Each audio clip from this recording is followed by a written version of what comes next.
दैनिक आहार है वचन का प्यारा उपहार। रोज का है ये आत्मा का पोषण संसार। हर शब्द में छुपी है ईश्वर की पुकार। आओ सुनो समझो जीवन में लाओ प्यार।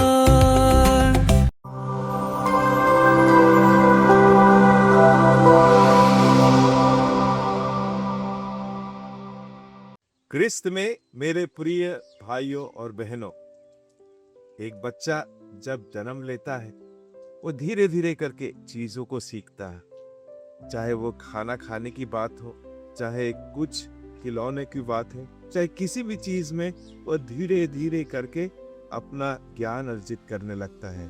और जब वो बड़ा हो जाता है वह एक विद्वान व्यक्ति के रूप में अपने आप को अपने परिवार में या संसार के सामने प्रस्तुत करता है। तो कहने का तात्पर्य यह है कि हम लोग सब चीज एक साथ नहीं जान पाते, नहीं समझ पाते। और यही बात विश्वास के संदर्भ में भी है। जब हम विश्वास प्रभु से पाए हैं एक उपहार के रूप में या वरदान के रूप में, उसमें बढ़ना, उसकी गहराई में जाना हमारी एक जरूरत है, हमारी आवश्यकता है। और इस आवश्यकताओं को प्रभु पूरा करेंगे, ये उनका वादा है। लेकिन हमें भी अपनी ओर से प्रयास करना है कि कैसे हम हमारे विश्वास में या ईश्वर को जानने में या ईश्वर के साथ प्रेम से बंधने में अपना समय देते हैं, या उस प्रक्रिया को समझने का या उसके साथ चलने का प्रयास करते हैं। आज के सुसमाचार में प्रभु कहते हैं, मुझे बहुत सारी बातें तुमसे कहनी है, लेकिन उन बातों को अभी तुम समझ नहीं पाओगे, क्योंकि तुम अभी तक उस बातों को समझने के लायक नहीं हुए।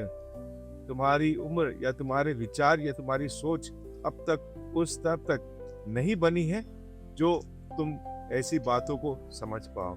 इसलिए अगर हम यीशु के जीवन में भी देखते हैं, हर एक बात में जब स्वर्ग संबंधी बातें या स्वर्ग राज्य की स्थापना से संबंधी बातें ईश्वर लोगों को या शिष्यों को समझाना चाहते थे, वे अपने प्रवचन में दृष्टांतों का इस्तेमाल करते, सरल भाषा का, जिससे हम उन स्वर्ग की बातों को समझ सके।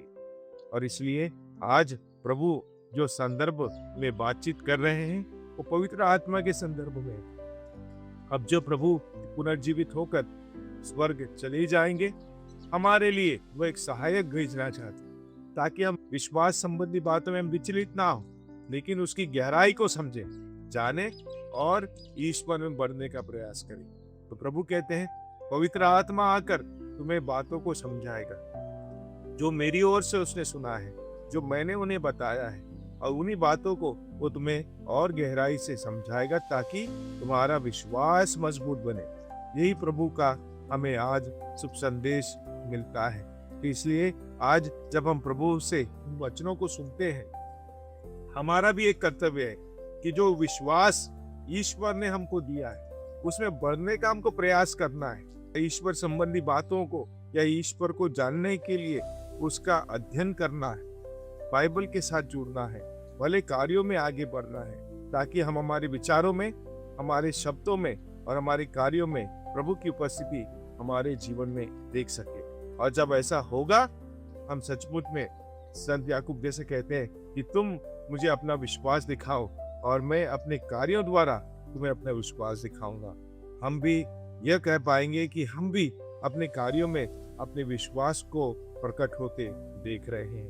तो मेरे प्रिय भाई बहनों, आज प्रभु से हम यही प्रार्थना करें कि जैसे जैसे पेंतेकोस्त के दिन पास आ रहे हैं, हम प्रभु से प्रार्थना करते कि पवित्र आत्मा की शक्ति हम सबों के ऊपर घर कर जाए, हमें पवित्र आशीष मिले, अभिषेक मिले, और हम पवित्र आत्मा की प्रेरणा से अपने विश्वास को समझ सके और ईश्वर के प्रेम में दृढ़ता से बने रहे, ताकि उसके उचित साक्षी बनकर इस संसार में हम विश्वास का प्रचार कर सकें। आइए इस कृपा के लिए हम ईश्वर से प्रार्थना करें।